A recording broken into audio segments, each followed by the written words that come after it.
بسم اللہ الرحمن الرحیم نحمدہ ونصلی ونسلم علی رسولہ الکریم۔ 8واں پارہ پڑھا گیا ہے اور 9ویں پارے کا ایک ربع پڑھا گیا ہے۔ یہ بڑا زبردست پارہ ہے۔ سورہ انعام اس میں مکمل ہو رہی ہے اور سورۃ الاعراف شروع ہو رہی ہے، اور یہ کل سورۃ الاعراف جا کے انشاءاللہ کل انشاءاللہ مکمل ہوگی۔ تو 8ویں پارے کی ابتدا دوسرے موضوع سے ہو رہی ہے۔ پہلا موضوع سورہ انعام کا توحید ہے اور دوسرا موضوع رسالت ہے، مگر رسالت کے موضوع کے ساتھ توحید کا موضوع مکس اینڈ میچ اس حصے میں چلے گا۔ وَلَوْ أَنَّنَا نَزَّلْنَا إِلَيْهِمُ الْمَلَائِكَةَ وَكَلَّمَهُمُ الْمَوْتَى وَحَشَرْنَا عَلَيْهِمْ كُلَّ شَيْءٍ قُبُلًا، یہاں سے جو بات شروع ہوئی ہے 8ویں پارے کی ابتدا سے، اصل میں اہل کفر کا پیغمبروں پہ اعتراض تھا کہ پیغمبروں کو بھیجنے کی کیا ضرورت تھی، فرشتوں کو بھیج دیتے۔ تو اس کا اللہ رب العزت نے جواب دیا ہے کہ اگر ہم فرشتوں کو بھیجتے اور مردے بھی بات کرتے تو ایمان کا ایک ہوتا۔ اس نوعیت کی بات ہے۔ وَكَذَلِكَ جَعَلْنَا لِكُلِّ نَبِيٍّ عَدُوًّا، پیغمبروں کو تسلی دی ہے کہ ہر زمانے میں پیغمبروں کے مخالفین رہے ہیں، لہٰذا ہر انسان کا چاہے وہ کوئی بھی ہو، کیسا بھی ہو، اس کا مخالف بھی ہوگا، چاہے وہ کسی مشن کے ساتھ ہو، چاہے وہ بغیر کسی مشن کے ہو، اس کے مخالفین اس دنیا کے اندر ہوں گے۔ اور خاص طور پہ جب پیغمبر کسی مشن پہ ہوتا ہے یا کوئی انسان کسی مشن پہ ہوتا ہے تو اس کے مد مقابل اور اس کے مخالفین موجود ہوتے ہیں، لہٰذا انسان کو کبھی کسی مخالف سے گھبرانا نہیں چاہیے۔ تم دیے باد مخالف سے نہ گھبرائے عقاب، یہ تو چلتی ہے تجھے اونچا اڑانے کے لیے۔ پھر پیغمبروں کو تسلی ہے، پیغمبروں کو واضح تسلی ہے کہ ان لوگوں کے پیچھے آپ نے نہیں چلنا۔ یہ شرطیں لگاتے ہیں۔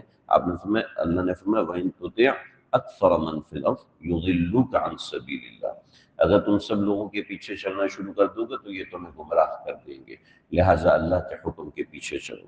پھر اس کے بعد کچھ احکام بتائے جانوروں کا، چونکہ انعام کہتے ہیں چوپائے کو، تو اس صورت کے اندر جانوروں کا کثرت سے ذکر آیا ہے احکام کے اعتبار سے، اس لیے کہ اہل کفر جانوروں کو بہت خاص شمار کرتے تھے۔ آج دیکھیں جیسے ہندوازم میں الو کی بڑی اہمیت ہے، گائے کی بڑی اہمیت ہے، یعنی الو کی اہمیت نیچے کی طرف سے یعنی بڑے منحوس قسم کا جانور ہے، گائے کی اہمیت اوپر کی طرف سے ہے کہ ان کا ہندو مذہب اس وقت شروع ہی نہیں ہوتا جب تک ان کے بچے کو گائے کے پیشاب میں غسل نہ دیا جائے۔ تو جیسے یہ لوگ چوپایوں کو اہمیت دیتے ہیں، کچھ ایسے لوگ ہیں جو سورج اور چاند کو اہمیت دیتے ہیں، تو اللہ نے ان کی باتوں کا رد دیا۔ فَكُلُوا مِمَّا ذُكِرَ اسْمُ اللَّهِ عَلَيْهِ إِن كُنتُم بِآيَاتِهِ مُؤْمِنِينَ، جانوروں میں سے کھایا کرو، اللہ رب العزت نے اس میں تمہارے لیے برکت رکھی ہے۔ وَمَا لَكُمْ أَلَّا تَأْكُلُوا مِمَّا ذُكِرَ اسْمُ اللَّهِ عَلَيْهِ وَقَدْ فَصَّلَ لَكُم مَّا حَرَّمَ عَلَيْكُمْ إِلَّا مَا اضْطُرِرْتُمْ إِلَيْهِ، جو جانور تمہارے لیے حرام ہیں وہ اصل میں تمہارے لیے نقصان دہ ہیں، اس وجہ سے اللہ نے ان کو تمہارے لیے حرام قرار دیا۔ فقہا نے اس کے تحت بہت زبردست باتیں لکھی ہیں، صاحب ہدایہ نے کئی جانوروں کی مثالیں دی ہیں کہ کون کون سا جانور حرام ہے تو اس کے پیچھے حرمت کی کیا حکمتیں ہیں، اور ایسی بہت ساری چیزیں ہیں۔ پھر فرمایا وَإِنَّ كَثِيرًا لَيُضِلُّونَ بِأَهْوَائِهِمْ بِغَيْرِ عِلْمٍ، بہت سے لوگ آپ کو بغیر علم کے گمراہ کرنے کی کوشش کریں گے۔ کھانے پینے کی چیزوں کا انسان کے اندر باطن سے بہت گہرا تعلق ہوتا ہے۔ اچھا کھائیں گے یعنی حلال کھائیں گے تو اندر کے معاملات بھی حلال والے ہوں گے، اگر حرام کھائے گا تو اندر کے معاملات بھی تباہ ہوں گے۔ چنانچہ اس کو سمجھا کہ وَذَرُوا ظَاهِرَ الْإِثْمِ وَبَاطِنَهُ، ظاہری گناہ بھی چھوڑنے ہیں، باطنی گناہوں سے بھی بچنا ہے۔ اس کے اندر خاص طور پہ اللہ رب العزت نے وَلَا تَأْكُلُوا مِمَّا لَمْ يُذْكَرِ اسْمُ اللَّهِ لَمْ يُذْكَرِ اسْمُ اللَّهِ، کہ جس کے اوپر اللہ کا نام نہ لیا جائے ان کو مت کھاؤ، ہرگز مت کھاؤ جن کے اوپر اللہ کا نام نہیں لیا جا رہا، یعنی جانور کے ذبیحے کے حوالے سے بہت اہم چیزیں ہیں۔ أَوَمَنْ كَانَ مَيْتًا فَأَحْيَيْنَاهُ جَعَلْنَا لَهُ، سمجھایا وَكَذَلِكَ جَعَلْنَا فِي كُلِّ قَرْيَةٍ أَكَابِرَ مُجْرِمِيهَا، اور یہ سمجھایا کہ ہر قریہ میں اکابر مجرمیہا، اللہ نے بہت بڑے بڑے شیاطین پیدا کیے ہیں، بہت بڑے بڑے برے لوگ پیدا کیے ہیں، یعنی مشکلات ہر زمانے میں رہی ہیں، ہر علاقے میں رہی ہیں، لیکن جو دین میں آگے بڑھتا ہے اس کے لیے خاصہ ہے۔ فَمَن يُرِدِ اللَّهُ أَن يَهْدِيَهُ يَشْرَحْ صَدْرَهُ لِلْإِسْلَامِ، اللہ جو شخص ہدایت پر ہوتا ہے اللہ اس کا شرح صدر فرما دیتے ہیں۔ ہم دیکھتے ہیں کہ جو لوگ شیطان مزاج کے ہوتے ہیں وہ بڑے اچھلتے ہیں اور ان کے کام بڑے نعرے والے ہوتے ہیں، اور جو صحیح کام کرنے والے وہ بڑی خاموشی کے ساتھ اپنا کام کر رہے ہوتے ہیں، ان کو کسی سے کوئی تعارض نہیں ہوتا، اپنی شہرت مقصود نہیں ہوتی۔ یہ شرح صدر اس کے لیے بڑی اہم چیز ہے۔ وَمَن يُرِدْ أَن يُضِلَّهُ يَجْعَلْ صَدْرَهُ ضَيِّقًا حَرَجًا كَأَنَّمَا يَصَّعَّدُ فِي السَّمَاءِ، کہ وہ اس کو ایسے لگتا ہے جیسے میں آسمانوں پہ چڑھ رہا ہوں۔ وہ شخص جو کفر کی طرف، جو گناہوں کی طرف، جو ناکامیوں کی طرف چل رہا ہوتا ہے، اس کا ضیقاً صدرہ، اس کا دل تنگ رہتا ہے، اس کا دل تنگ رہتا ہے۔ بہت ساری مثالیں، بہت لاکھوں مثالیں جمع ہو چکی ہیں، میں نہیں دے سکتا کہ کتنی بڑی بڑی مثالیں ہمارے سامنے موجود ہیں۔ جو شوبز انڈسٹری ہے اور جو سیاست کی انڈسٹری ہے اس کے اندر کیا ہوتا ہے، اور یعنی میں اگر ایک مثال بھی دوں گا تو شاید 10-15 منٹ لگ جائیں گے کہ کتنی ایسی چیزیں ہیں جب وہ کلیئر ہوتی ہیں۔ یہ آپ دیکھ لیں ایپسٹین کیسز آئے ہیں، یہ جو بھی اس نوعیت کے اسکینڈلز آتے ہیں تو اس میں کیا کچھ ہوتا ہے، یہ قرآن نے واضح کر ضیقاً حرجاً کأنما یصعد فی السماء۔ ہماری جنریشن ان لوگوں کو فالو کرتی ہے اور انہی لوگوں کے ڈیورس ہو رہے ہوتے ہیں، انہی لوگوں کے اسکینڈل آؤٹ ہو رہے ہوتے ہیں، تو ایسی چیزیں ہوتی ہیں۔ یوم یحشرہم جمیعا یا معشر الجن قد استکثرتم من الانس، سمجھایا گیا کہ جن کا شرح صدر ہوتا ہے وہ قیامت کے دن بھی شرح صدر کے ساتھ ہوں گے۔ پھر اس کے بعد انسان اور جنات، ان سب کو سمجھایا، ان سب کے حوالے سے احکامات دیے۔ پھر اس کے بعد اللہ رب العزت نے اور بھی مثالیں دی انسانیت کے درجات کے حوالے سے۔ وَلِكُلٍّ دَرَجَاتٌ مِّمَّا عَمِلُوا وَمَا رَبُّكَ بِغَافِلٍ عَمَّا يَعْمَلُونَ وَرَبُّكَ الْغَنِيُّ ذُو الرَّحْمَةِ إِن يَشَأْ يُذْهِبْكُمْ وَيَسْتَخْلِفْ مِن بَعْدِكُمْ۔ اللہ کو تمہاری کوئی ضرورت نہیں، اگر تمہیں شرح صدر ہو دین کے ساتھ چلنے کے حوالے سے تو اس میں تمہارا ہی فائدہ ہے اور کسی کا فائدہ نہیں ہے۔ اس کو تفصیل سے سمجھایا۔ اس کے بعد پھر دوبارہ جانوروں کا ذکر ہے، یعنی سورۃ الانعام، چونکہ انعام جانور کو کہتے ہیں، اللہ رب العزت نے جانوروں کا وقالوا هذه الانعام وحرث حجر لا يطعمها الا من نشاء بزعمهم۔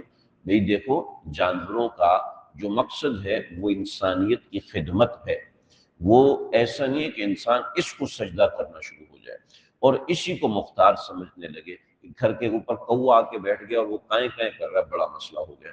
دروازے کے سامنے بلی میاؤں میاؤں کر رہی ہے، بکری ذبح کرنی پڑے گی ورنہ تو ہمارا تباہ ہو جائے گی، تباہی پھیل جائے گی۔ یہ فلاں کے گھر کے سامنے کتا رویا ہے، اب تو اس گھر میں اس سال ڈیتھ ہونا پکی ہے، اور ہوگی تو زندگی بھر عقیدہ خراب ہو گیا۔ ڈیتھ تو موت، زندگی، بیماری، یہ سب اللہ کی طرف سے۔ پھر اس کے بعد اللہ رب العزت نے کھیتوں کھلیانوں کا ذکر کیا، اس کے بعد پھر دوبارہ جانوروں کا ذکر کیا۔ ثمانیۃ ازواج، 8 قسم کے جانور ہیں، وہ ہم نے من الضأن اثنین ومن المعز اثنین، بکریوں میں سے 2، بھیڑوں میں سے 2، اور پھر گایوں میں سے 2، پھر اونٹوں میں سے 2، یعنی اس طرح کے اللہ رب العزت نے جانوروں کو ذکر فرمایا کہ یہ تمہارے لیے حلال ہیں۔ اور پھر اس کے اندر وہ قُل لا اجد فیما اوحی الی محرما علی طاعم یطعمہ، کہ بھی ان کو کھانے کے حوالے سے شریعت نے جو احکامات بتائے ہیں وہ سمجھایا گیا ہے۔ اب دیکھیں ہمارے مقابلے میں جو ہندو مذہب ہے اس کے اندر تو گوشت ہی جو ہے اس کھانے کو ناپاک سمجھتے ہیں۔ پھر فرمایا قل تعالوا اتل ما حرم ربکم علیکم، پھر سمجھایا کہ آئیے ہم آپ کو بتاتے ہیں حرام کون سی چیزیں، یعنی بلا وجہ اپنے اوپر ایک چیز کو اپنے حرام کیا گیا، جیسا کہ میں نے کل تفصیلاً عرض کیا تھا لما تحرم ما احل اللہ لک کے تحت، کہ جو چیز اللہ نے حلال نہیں کی اس کو حرام بناتے ہیں، اور جو حلال کی ہے اس کو اپنے لیے حرام سمجھتے ہیں۔ پھر اس اور حرام چیزوں میں سمجھایا ولا تقربوا مال الیتیم، ہاں بھی کسی دوسرے کا مال مت کھاؤ، خاص طور پہ یتیم کا مال مت کھاؤ، یتیم کا مال کھانے کی قطعی اجازت نہیں۔ اس کے بعد حضرت موسیٰ کا قصہ ہے، کچھ اس کے اندر باتیں ہیں، مگر اس کے ساتھ 3 اعلانات کیے، اور 3 اعلانات سورہ انعام کا خاصہ ہے۔ یا قل اننی ہدانی ربی، آپ اعلان کیجئے کہ میرے پروردگار نے مجھے ہدایت دی، یا آپ اعلان کیجئے اور اپنے ذہن میں رکھیے کہ آپ کے پروردگار نے آپ کو ہدایت دی ہے، اس پہ شکر ادا کریں کہ یہ دین ابراہیم ہے ملت ابراہیمی ہے، وما کان من المشرکین، وہ مشرک میں سے نہیں تھے، ہم دین ابراہیمی پر ہیں۔ ہمارے استاد فرمایا کرتے تھے کبھی کبھی اپنے دین اسلام کے اوپر شکر ادا کرنا چاہیے اور بچوں کو بتانا چاہیے کہ ہم الحمدللہ اسلام پر ہیں، اس پر شکر ادا کرنا اس کا بڑا فائدہ ہوتا ہے۔ یہاں اعلان نمبر 1۔ نمبر 2، ان صلاتی و نسکی و محیای و مماتی للہ رب العالمین، یہ بھی اعلان کرتا ہے کہ میری نماز، میرا روزہ، اور ان صلاتی نماز، نسکی روزہ، محیایا زندگی، مماتی مرنا، یہ اللہ کے لیے ہوگا۔ یہ دوسرا اعلان کیجئے۔ اس اعلان میں پھر تفصیل لا شریک لہ وبذلک امرت وانا اول المسلمین۔ پھر تیسری چیز، قل اغیر اللہ ابغی ربا، اللہ کے علاوہ کسی اور کو رب پکارو نہ، ایسا نہیں ہو سکتا۔ رب کے حوالے سے کیا تفصیل ہے، بہت تفصیل باتیں ہیں۔ یہ سورۃ الانعام کے آخری 3 اعلانات سمجھائی گئی ہے۔ اس کے بعد سورۃ الاعراف شروع ہو رہی ہے۔ سورۃ الاعراف، اعراف کا مطلب یہ ہے کہ آخرت میں 3 ٹھکانے ہیں۔ ایک ٹھکانہ جنت ہے جو کہ مسلمانوں کے لیے، ایک ٹھکانہ جہنم ہے جو کہ کافروں کے لیے ہے، اور ایک ٹھکانہ اعراف ہے جو کہ مسلمانوں کے لیے ابتدائی حصہ ہے، یعنی وہ مسلمان جن کی نیکیاں بدیاں برابر ہوں گی تو ان کو اعراف میں رکھا جائے گا، ایک وقت تک وہ اعراف میں رہیں گے۔ اس سورہ میں چونکہ اعراف کا تذکرہ ہے تو اس وجہ سے سورت کا نام سورۃ الاعراف رکھا گیا ہے، لیکن اس میں صرف اعراف کا تذکرہ تو 1.5 رکوع کے اندر ہے۔ البتہ جو دیگر چیزیں وہ بڑی زبردست اور بڑی اہم ہیں، یعنی یہ سورت احکام، معاملات کے حوالے سے بڑی اہم ہے۔ سورت کے شروع میں اللہ رب العزت نے حروف مقطعات ہیں، یہ وہی سورت ہے جس میں قرآن مجید کا پہلا سجدہ بھی آتا ہے۔ اللہ رب العزت نے اپنی کبریائی اور بڑائی کو بیان فرمایا، اس کے بعد سیدنا آدم علیہ السلام کا واقعہ بیان فرمایا کہ کس طریقے سے آدم علیہ السلام کو پیدا کیا، اور پھر پیدا کرنے کے بعد مسجود ملائک بنایا، پھر شیطان کو راندہ درگاہ کیا، اور پھر حضرت آدم علیہ السلام کو جنت میں قیام کروایا، جیسے کہ بقرہ میں ہم نے پڑھ لیا تھا۔ پھر اس کے بعد یہاں پر سمجھایا کہ کس طرح شیطان نے آدم علیہ السلام کو دھوکہ دیا، اور آدم علیہ السلام کو دھوکہ دیا۔ اب بقرہ میں جو قصہ آیا، یہ قصہ اس قصے کے اندر اور بہت سی باتوں کو امینڈ کر رہا ہے، بہت سی چیزیں اس کے اندر شامل ہو رہی ہیں، اور جیسے ہی حضرت آدم علیہ السلام نے کچھ کھایا تو یہاں پر دوسرے احکامات بھی شامل ہو گئے کہ اس کے اندر اللہ رب العزت نے 4 مرتبہ یا بنی آدم کا خطاب کیا، وہ قصہ آدم سے جڑا ہوا پہلا خطاب کہ یا بنی آدم قد انزلنا علیکم لباسا یواری سوآتکم وریشا، کہ اے بنی آدم ہم نے تم کو لباس دیا ہے۔ لباس کے کتنے مقصد ہیں؟ لباس کے 2 مقصد ہیں۔ پہلا مقصد ہے کہ نمبر 1 وہ تمہارے بدن کو ڈھکے، چنانچہ جو لباس بدن کو ڈھکے نہیں وہ لباس نہیں۔ جو لباس اتنا چست ہے تو اس سے جسم اندر سے ظاہر اور باہر ہو رہا نظر آ رہا ہے، وہ لباس نہیں ہے، نمبر 1۔ نمبر 2، وہ لباس سوآتکم وریشا، سوآ ڈھانکنے والا، سوا کہتے ہیں جب ہم لیٹتے ہیں تو اپنے اوپر کمبل اوڑھتے ہیں، تو جو کمبل پورے جسم کو گھیر لیتا ہے اس کو کہتے ہیں سوا، یعنی بھئی لمبی تانی اور سو گیا، تو لمبی تانی کو عربی میں کہتے ہیں سوا، یعنی اپنے اوپر پوری چادر اوڑھ لی، یعنی سوا پورے جسم کو ڈھکنا۔ اور وریشہ کا مطلب ہے زیب و زینت، یعنی لباس ایسا ہونا چاہیے جو اچھا لگنے والا ہو، ایسا نہیں کہ انٹ شنٹ کا قسم کا لباس پہن لے، اور ایسا بھی نہیں کہ پھٹا ہوا لباس، ایسا بھی نہیں کہ چست لباس، ایسا بھی نہیں کہ ایسا لباس پہنے جس سے جسم جھلک رہا ہو۔ یہ یا بنی آدم کا پہلا حکم ہے۔ دوسرا، یا بنی آدم لا یفتننکم الشیطان، شیطان تمہیں فتنے میں مبتلا نہ کرے لباس کے حوالے سے، کہ اس نے جیسے سیدنا آدم کو فتنے میں مبتلا کیا تھا ویسے ہی ان کا لباس سے جنت اتر گیا تھا، ایسا نہ ہو کہ شیطان تمہیں فتنے میں مبتلا کرے۔ بھائی جنید جمشید کہتے تھے کہ جب انسان بدلتا ہے تو اس کی ٹوپی اترتی ہے، سب سے پہلے ٹوپی اترتی ہے، اس کے بعد پھر اس کے نیچے کا لباس بدلنے لگتا ہے۔ ایسی عورت بدلتی ہے تو اس کا سب سے پہلے دوپٹہ اترتا ہے، اور اس کے بعد برقع اور دیگر تمام چیزیں اترنے لگتی ہیں۔ تو یہ لباس سب سے پہلے انسان کا بدلتا ہے، اس کے بعد اس کا کردار بدلنے لگتا ہے۔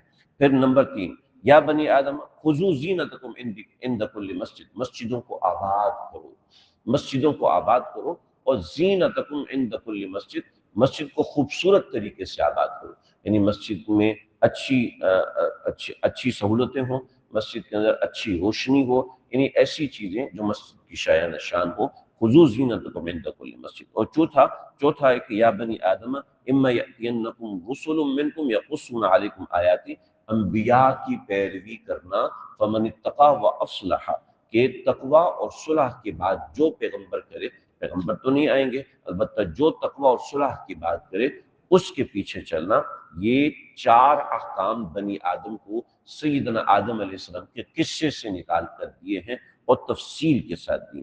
اس کے بعد اہل کفر کا تذکرہ ہے، اور یہ وہ آیات ہیں جو خاص طور پر اعراف کے بارے میں ہے، اور اس کے اندر 5 ندائیں اللہ رب العزت نے ذکر کی ہیں۔ اہل ایمان کا ذکر ہے، اہل کفر کا ذکر ہے، اور اہل اعراف کا ذکر ہے۔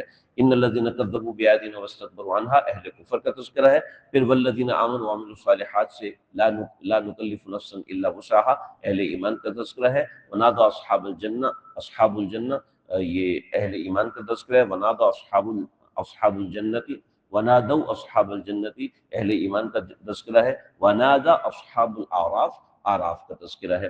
چنانچہ یہ ان سب کا تذکرہ ہے، اس کے درمیان 5 ندائیں ہیں۔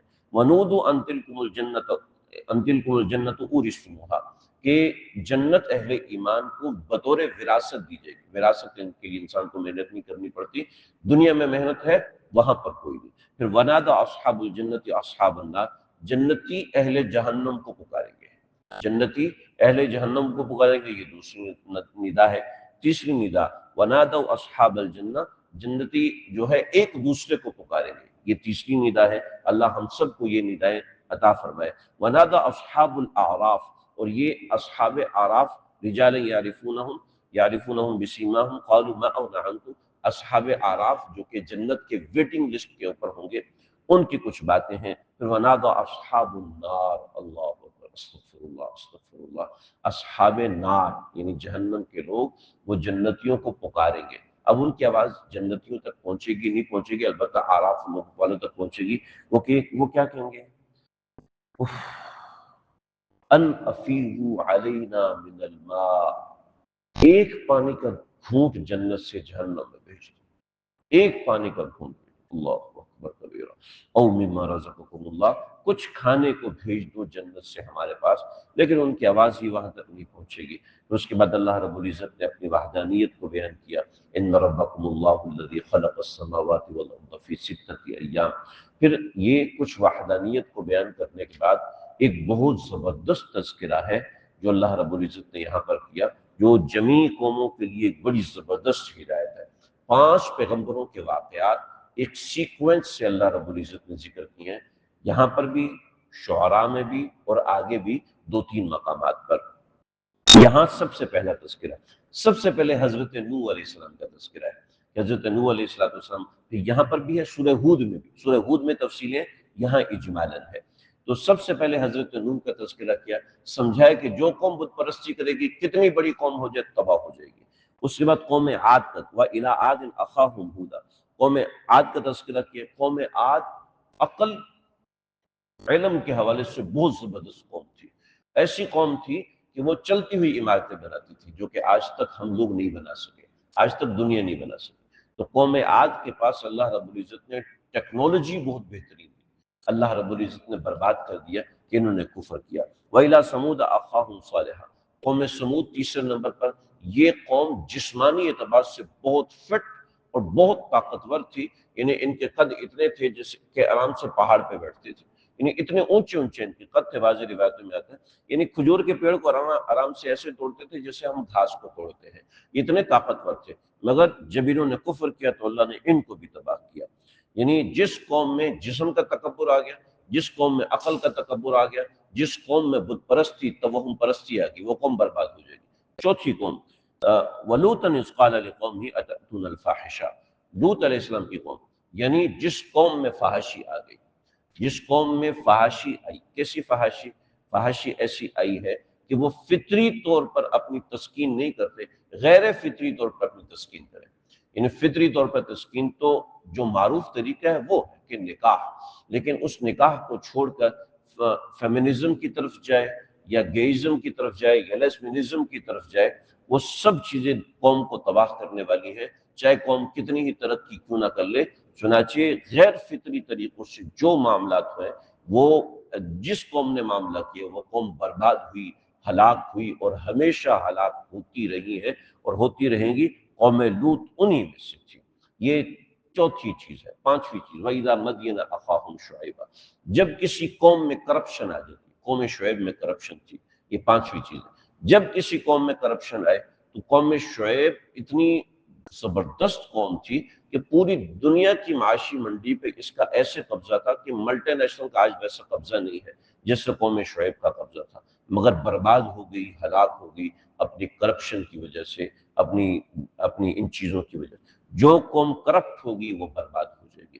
یہ واقعہ ذکر کرنے کے بعد 9واں پارہ شروع ہو جاتا ہے، اس کے بعد اللہ رب العزت نے خلاصہ بتایا کہ وما ارسلنا فی قریۃ من نبی الا اخذنا اہلها بالبأساء والضراء، ہم پیغمبر بھیجتے ہیں اور پیغمبر بھیجتے ہیں وہ تبلیغ کرتے ہیں، قوم کے ساتھ یہ ہمارے معاملات ہوتے ہیں، اس کے بعد جب قوم کو انبیاء کو جھٹلاتے ہیں تو پھر کیا کیا معاملات ہوتے ہیں وہ اللہ رب العزت نے ذکر کی کہ اولم یہد للذین یرثون الارض من بعد اہلها ان لو نشاء اصبناهم بذنوبهم، ہم پھر پکڑتے ہیں ان کو ان کے گناہوں کی وجہ سے۔ اس کے بعد اللہ یہاں پر اس کے بعد بنی اسرائیل کا تذکرہ کیا۔ یہ طریقہ یہی سورہ ہود کے اندر ہے اور یہی ترتیب یہاں سورۃ الاعراف کے اندر ہے کہ پہلے 5 قوموں کا تذکرہ تفصیلی کہ یہ 5 بڑے بڑے عقائد جس قوم میں ہوں گے تباہ ہوگی۔ اس کے بعد 70 چھوٹی بیماریاں جس سے بقرہ میں آئی ہیں، یہاں پر ضمناً کچھ بیماریوں کا اللہ رب العزت نے ذکر کیا۔ حضرت موسیٰ کا تذکرہ ہے، پھر فرعون کا تذکرہ ہے، اور پھر فرعون کی قوم کا تذکرہ ہے، پھر اس قوم کی تباہی کا تذکرہ ہے، اور بنی اسرائیل کے احکامات کو رد کرنے کا تذکرہ ہے، جس کے اوپر آج ہماری تراویح جو ہے وہ ختم ہوئی ہے۔ بات آگے چل رہی ہے قوم فرعون کی کچھ معاملات کی، کس طریقے سے اللہ رب العزت نے ان کو عذاب دیا۔ تقریباً 18 قسم کے عذاب قوم موسیٰ یعنی بنی اسرائیل کے اوپر آئے، اس کا جو تذکرہ اجمالاً یہاں پر آیا ہے، جو آگے باتیں آئیں گی آگے ذکر کروں گا۔ اللہ تعالیٰ سمجھے۔